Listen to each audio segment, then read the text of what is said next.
Hello everyone, Andy here. Welcome to the Crypto Wealth Cafe, brought to you of course by Dacxi, powering serious crypto wealth for serious crypto wealth investors. It is time for our weekly look at the market. And man, there is a lot happening this week. It is a crazy time in crypto, so we must do what we always do at the beginning of the show. Put the kettle on, make yourself a nice stimulating cup of coffee, a relaxing cup of tea, or if it's after dark where you are, you have my permission to have a nice glass of wine, perhaps a nice dram of whiskey, something fortifying. Anyway, whatever it is, whatever you're drinking, it is time. Let's get on with the show. Let's take a look at the markets.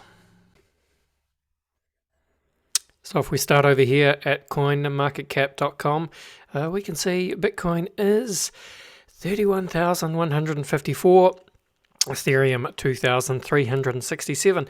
And why you can see we've had a little bit of a bounce, quite a significant bounce overnight, that is simply because we had, a very significant crypto crash within the last 48 hours or so. You can see Bitcoin now down 17% just in the last week, Ethereum down 15% just in the last week, and even by crypto standards, that is volatile. That is a significant dump. So what's going on? Well, there's a few different things going on, listeners. One, of course, is that, as we know, it's simply a volatile time out in the world. I mean, spoiler alert, the stocks, the shares, the stock markets aren't doing great either, particularly tech stocks. It's just a tough time in the world. We're essentially teetering right on the edge of a significant global recession, which seems not too much fun to talk about. It's just, the cycle. We're right on the edge at the moment. The boom times could be coming to an end. Doesn't mean they won't come back. Of course, they will come back. That's how cycles work. But we could be in for just a little bit of a bear market in the meantime. However, it's not all bad news, as we will learn as we go deeper into the show. So if we look at the Coin360 heat map, again, it looks green simply because we've had a good bounce overnight. But this is just the 1 day heat map. So if we change this to 7 days, you can see nothing but a deep sea of crimson. Where is it? Where's our crimson gone? Mr. Computer, there it is. It's just having trouble catching up with it. So that old saying, buy when there is blood in the streets. Well, you can see there is blood in the streets at the moment. I think this is a wonderful way of visualizing that crimson red, a deep red for blood in the streets. I mean, Bitcoin, down 17% in 7 days. Ethereum down 15% in 7 days. Yeah, amazing to see. If we look at it, you can see it on the Bitcoin chart. It's here really. This drop here, which happened 48 hours ago, really, almost really went from 40,000 down to 30,000 in a 24-hour period. Just really a steep drop indeed. This is what we mean when people say the Bitcoin and crypto is volatile. It does tend to happen. So, of course, if we look at our old friend, the Fear and Greed Index, well, it'll be no surprise to see that we are now back firmly in extreme fear territory. Just 10 out of 100 on the Fear and Greed Market Sentiment Analysis Index. So it just goes to show, there's not a lot of happy campers in the market at the moment, as you'd expect.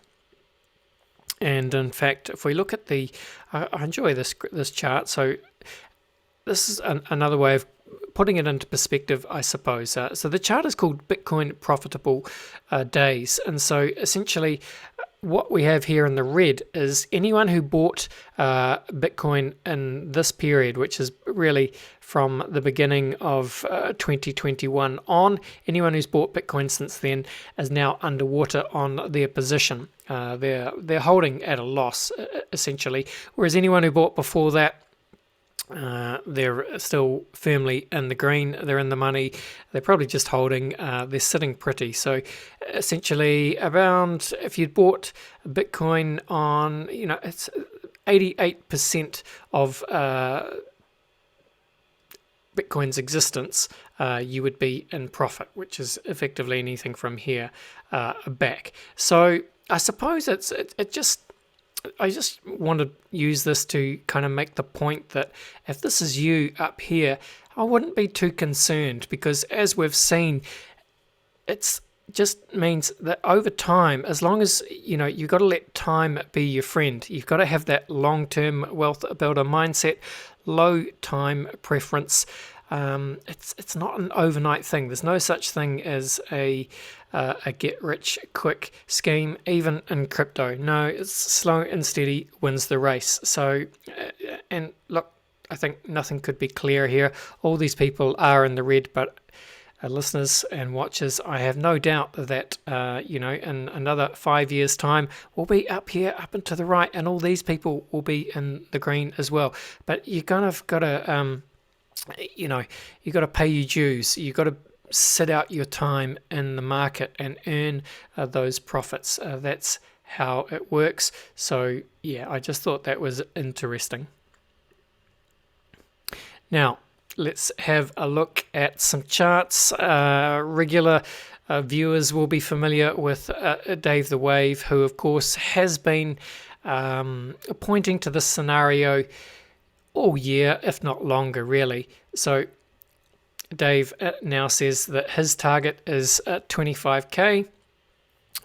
This is his chart, and he says if, as technical analysis is not clairvoyance, the heavy dotted line can be counted on as a line of resistance. Once crossed, the prospective buyer heavy in cash could consider buying. So let's zoom in here a little bit. I hope you can see this.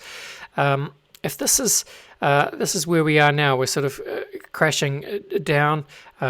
Dave's target is 25k, which is roughly down here, just above or pretty much where that orange line is. And of course, this is significant because we're heading firmly back into the buy zone, which is this shaded area here. I will have another look at that in a second. And if this dotted line is resistance, Dave is saying if you are looking to put a little bit of money into the market, get some exposure to Bitcoin, one way of doing it is either just, kind of putting it in from now until this line is crossed, or if you want to be a little bit safer, once this line is crossed, but Dave is suggesting that we could see further price upside from then on. But yeah, if we do actually hit 25k and get into just the top of this buy zone, traditionally, so we can see that a little bit better on this chart.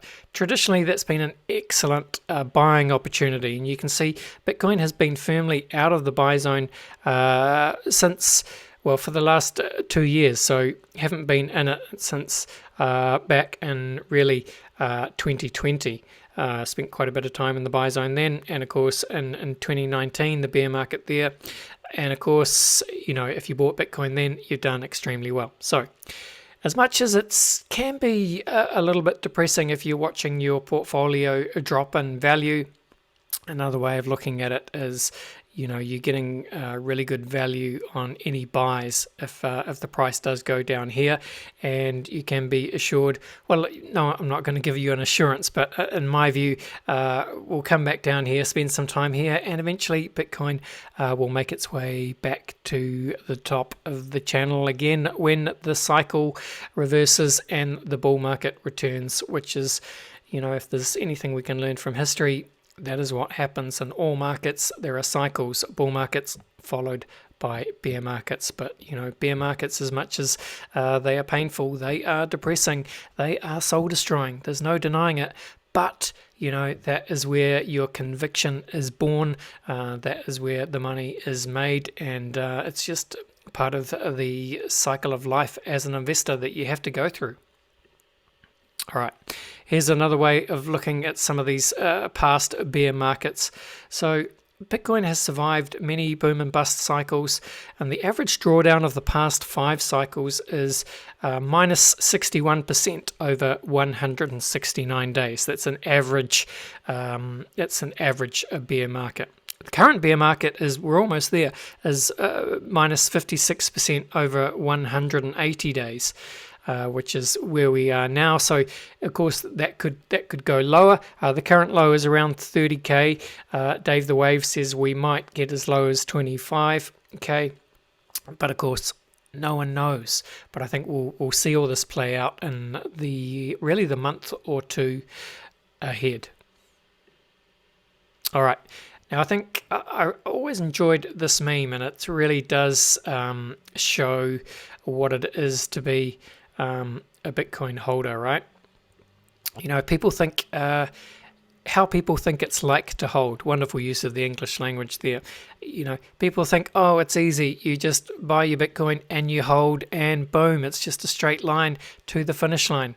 But of course, nothing in life is that simple. This is what it's actually like to hold. If the finish line is up here, then you've got to negotiate all of these different pitfalls along the way. And by pitfalls, of course, we mean volatility. There'll be some ups, there'll be some downs.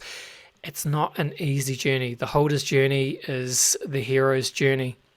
It will test your will. It will test your emotions. And it will test your conviction. And this is what we mean when we say you should never invest more than you can afford to lose, because it's not an easy journey. So, all right. As we start to finish off, any good news? Well, El Salvador, President Bukele, they bought the dip. They bought 500 coins at an average USD price of 30 grand. So they really got in right at the bottom there. It's not to say we won't go lower, but that's a very good entry there for President Bukele of El Salvador. Here's a nice little clip from Samson Mao, who is talking about Bitcoin, and on a 4-year time horizon, it has never gone down, which is kind of what we're talking about at the beginning, right? So as much as some people can be underwater right now, 4 years time from now, unlikely that you will be. The concept of Bitcoin volatility is a very mainstream media pervade narrative. Okay. If you look at Bitcoin on a 4-year time horizon, if you look at the 4-year moving average, it's never gone down.